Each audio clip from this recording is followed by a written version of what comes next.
થવા નહીં ક્યાંથી છો ભાઈ તમે? કારણ કે અત્યારે આવો ક્રેઝ આવેલો છે. જો તમે જરા કઈ ઢીલા પડ્યા એટલે સીધા ખોડો ખોડો થઈ જાય. એટલે મેં તમારું કહેવાનું શું થાય છે બોલો? સત્ય ઘટના હો. એટલે મને કે હું કડીથી ફલાણા ઝાલા બોલું. મેં બોલો તમારું શું કહેવાનું થાય છે ભાઈ? પેટમાં દુખે છે તો કહેતા હોય તો કડીના પાદરમાં હિસાબ કરી લઈ અને નકર હું મારું એડ્રેસ તમને આપી દઉં. આવી જાઓ માણેકવાડાના પાદરમાં. બે કોઈ તમને છૂટ છે. તમે કહો તો હું કડી થકો ખાવ અને કા તમારે આવું તમે માણેકવાડા આવી જાઓ. તમને બે વાત છૂટ. બાકી તમને એમ હોય મારે માફી માંગવાની છે. માફી માંગે કોઈક બીજા મફત માફી ન માંગે ભલા માણસ. અને એટલા માટે જ મેં દેવાજભાઈને કીધું મેં કે દેવાજભાઈ આ દુનિયા તારી જે ઉદારતા છે ને આ જગત નહીં સમજે હો. એક વખત ઠેકીને કહી દે નકર આ અમુક આ તાયનના તંબોઈના જે આવે વિડિયો વાયરલ મારા દીકરા કરે છે ને એને એક વખત ઠેકીને કહી દે અને ગાડી નંબર આપી દે અને પછી કહી દે મળદના દીકરા હોય હામાં આવી જાય. બાકી શું હવે હાલી નીકળ્યા છે નમાલીના પેટના ભલા માણસ. અને અતિરેક નથી કરતો એનો તાજનો સાક્ષી છે ને એક વખત દેવાજભાઈ ઉભો થઈને કે મહિપતભાઈ ના શબ્દો થયા છે સાચી વાત છે. એક વખત તો ઉભો થઈને કે ઉભો થઈ જા ભાઈ એમ ન હાલે.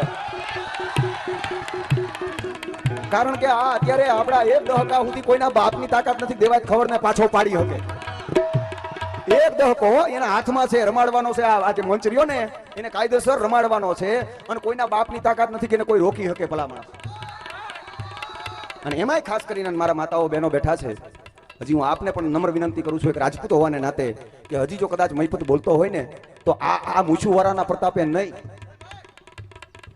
હજી જો કદાચ બોલતો હોય મહિપત તો આ મૂછુવાળાના પ્રતાપે નહીં. કઈ મોઢે રાખે મૂછું એમ બાપુ ન થવાય અને ખંભે ટીંગાડો બંદૂક તો એમ કઈ ડાકુ ન થવાય. પાછું ફોડવાને તેવડે જોઈ ને. હા ઈ તો છે પણ મારો કહેવાનો ભાવાર્થ એમાં જનરલી પછી વાઘેલા બાપુ લાગુ ન પડે એમ તો મૂછું તો મારે છે. હા પણ કહેવાનો ભાવાર્થ કે જે અમુક દેખાવ કરતા હોય અને ખાલી બેઠા બેઠા મેળતા હોય પણ ભૂખા થયા હોય ત્યારે મેળતા હોય.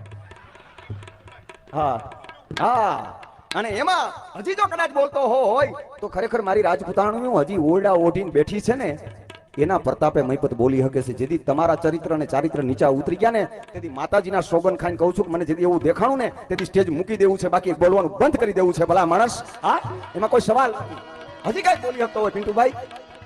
અને તોય હમણાં દેવાજભાઈ વાત કરતા હતા ને એમાં હજી એક વાત રહી જાય છે કે જે દિવસે ગોંડલની માલિકો ધારાસભા ની ટિકિટની વાત આવી. સત્ય ઘટનાનો પ્રસંગ કહું છું. મારે ગોંડલથી પણ ઘણો ડાયરો છે.